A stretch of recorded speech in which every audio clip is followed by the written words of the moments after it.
हाँ तो दोस्तों, जो कोई विद्यार्थी राजस्थान हाई कोर्ट की तैयारी कर रहा है तो उनके लिए गुड न्यूज़ है कि राजस्थान हाई कोर्ट ने अभी स्टेनोग्राफर का नोटिफिकेशन निकाला है और अब जल्दी ही राजस्थान हाई कोर्ट एलडीसी का नोटिफिकेशन आने वाला है।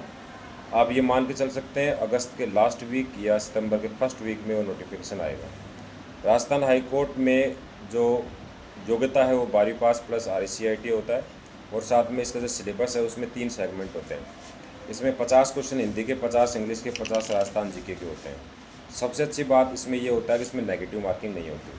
प्रत्येक प्रश्न 2 नंबर का होता है, कुल मिला के 300 नंबर का हो गया। कितने का टॉप जाएगी ये अनुमान भी लगाया जा सकता है। हर बार लगभग 70-72% जनरल की कट ऑफ जाती है। तो ये राजस्थान हाईकोर्ट के बारे में एक छोटी सी अपडेट थी जो मैं आपको देना चाह रहा था। अब इसको पास कैसे किया जाए मैं आपको छोटी सी बात बताता हूँ। ये 2 चरणों में एग्ज़ाम होता है। पहले रिटन एग्जामिनेशन होता है, उसके बाद इस एग्ज़ाम को पास करने के बाद लगभग 5 गुना विद्यार्थियों को पास किया जाता है टाइपिंग के लिए। और टाइपिंग इसमें हिंदी की होती है, इंग्लिश की होती है। हिंदी की टाइपिंग 10 मिनट की, और इसमें आपको कम से कम 60 वर्ड पर मिनट लिखना पड़ता है।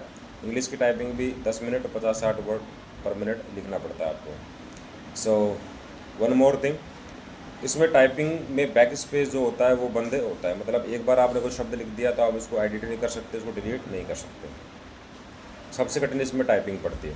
टाइपिंग हो गई 50 नंबर की। अब 50 नंबर का एफिशिएंसी होता है। एफिशिएंसी का मतलब ये होता है MS वर्ड जैसा एक सॉफ्टवेयर होता है जिसमें आपको कुछ जो पैराग्राफ है उसको bold, italic, underline, strike through ये सब आपको करना पड़ता है। अभी राजस्थान हाईकोर्ट ने एक्सेल देना भी शुरू कर दिया है। एक्सेल के अंदर वो आपको टेबल दे देगा, उसके डेटा को सम करा देगा, एवरेज करा सकता है, मैक्सिमम डेटा फाइंड आउट कर सकता है, मिनिमम फाइंड आउट कर सकता है, सॉर्टिंग कर सकता है। ऐसी चीज़ें उस एक्सेल के अंदर आपसे पूछा जा सकता है। तो शुरुआत में फ़िलहाल आप किसी भी इंस्टीट्यूट वगैरह को ज्वाइन कीजिए, टाइपिंग शुरू कीजिए।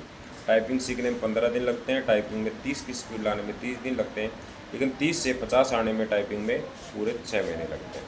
दूसरी बात, जो विद्यार्थी घर पे अपने आप टाइपिंग सीखने का प्रयास करते हैं वो भूल करते हैं। कारण क्या है कि आप टाइपिंग में जो उंगलियों का प्लेसमेंट है, यदि वो आपने गलत सीख लिया तो ये आदत पड़ जाएगी, कभी नहीं छूटेगी। एक लिमिट के बाद आपकी वो जो स्पीड है वो कभी नहीं बढ़ पाएगी। जिस भाई को राजस्थान LDC में सिलेक्शन लेना है तो मैंने बहुत अच्छे नोट्स बनाए हैं, PDF तैयार किए, तो मेरे टेलीग्राम चैनल पे आप जुड़ जाइए और वहाँ से आप राजस्थान हाईकोर्ट की इंग्लिश और वोकेबलरी जिसमें antonym, सिनोनियम, one word, idiom, phrases वगैरह है उनको आप ले सकते हो और वहाँ से तैयारी कर सकते हो। I have been teaching English for last 15 years and whenever I give exam there is no reduction in English in my exam. So you can build the confidence. I am always with you. Thank you. Jai Bharat, Jai Hind.